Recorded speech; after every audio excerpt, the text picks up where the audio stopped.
اللہ تعالیٰ نے ملک الموت سے پوچھا کہ میں نے تمہیں انسانوں کی روح کو قبض کرنے کے لیے مقرر کیا ہے اور تم بے شمار انسانی کی روح کو روزانہ قبض کرتے رہتے ہو، تو کیا کبھی کسی شخص کی روح کو قبض کرتے وقت تمہیں ترس آیا ہے؟ تو جواب میں ملک الموت نے کہا کہ ہاں، ترس آیا۔ اللہ نے پوچھا کہ کس پر ترس آیا؟ انہوں نے جواب دیا کہ 2 آدمیوں پر مجھے ترس آیا۔ اللہ تعالیٰ نے پوچھا کہ وہ 2 آدمی کون تھے جن پر تمہیں ترس آیا؟ تو انہوں نے جواب دیا کہ ایک مرتبہ سمندر میں جہاز جا رہا تھا، طوفان آ گیا اور طوفان میں وہ جہاز ڈوب گیا، لوگ ڈوب گئے، کچھ لوگ جنہوں نے تختیوں کا سہارا لیا ہوا تھا وہ بچ گئے۔ ایک عورت حاملہ تھی، وہ بھی کسی طرح ایک تختی پر سوار ہو گئی اور اسی تختی پر وہ کنارے کی طرف جا رہی تھی، اس کا بچہ پیدا ہو گیا۔ سمندر کے بیچوں بیچ اس کا بچہ پیدا ہو گیا۔ جب بچہ پیدا ہو گیا تو آپ کی طرف سے یہ حکم آیا کہ ماں کی روح کو قبض کر لو۔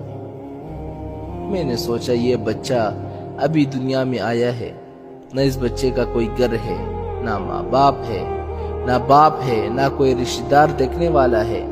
ایک ماں تھی، اس کی روح قبض کرنے کا حکم دے دیا مجھے۔ تو مجھے اس بچے پر ترس آیا کہ یہ بچہ سمندر کے بیچ اس تختے پر کس طرح زندگی گزارے گا۔ تو اللہ تعالیٰ نے پوچھا اور کس پر ترس آیا تمہیں؟ تو جواب میں ملک الموت نے کہا کہ ایک بادشاہ تھا جس نے دنیا میں ایک جنت بنوائی اور اپنی پوری زندگی کا بھر کا جو سرمایہ تھا اس نے جنت کو بنانے میں خرچ کر دیا اور بڑی عالی شان جنت بنا دیا، اور اس نے یہ عزم کر لیا کہ جب تک وہ جنت کو مکمل طور پر تیار نہیں کرے گا تب تک اس کے اندر داخل نہیں ہوگا۔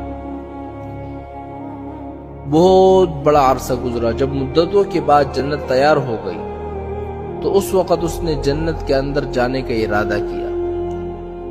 جب وہ اندر داخل ہونے لگا اور ابھی اس کا ایک پاؤں جنت کے اندر تھا اور ایک پاؤں باہر تھا، اس وقت آپ کا حکم آ گیا کہ اس کی روح کو قبض کر لو۔ اس وقت مجھے اس پر ترس آیا کہ یہ شخص کیسا ہی برا ہی صحیح، لیکن اس نے اتنی محنت اور مشقت سے وہ جنت بنوائی تھی، کم از کم اندر جا کر اس جنت کو ایک مرتبہ دیکھ لیتا تو کم از کم اس کی محنت کا صلہ کچھ دنیا میں ہی مل جاتا اس کو۔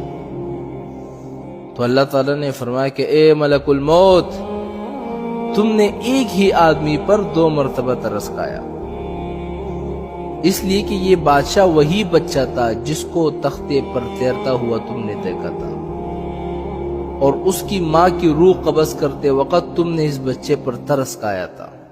یہ وہی بچہ تھا اور اب بادشاہ بن گیا تھا، اور اب اس بادشاہ کی روح قبض کرتے وقت تمہیں دوبارہ اس پر ترس آ گیا۔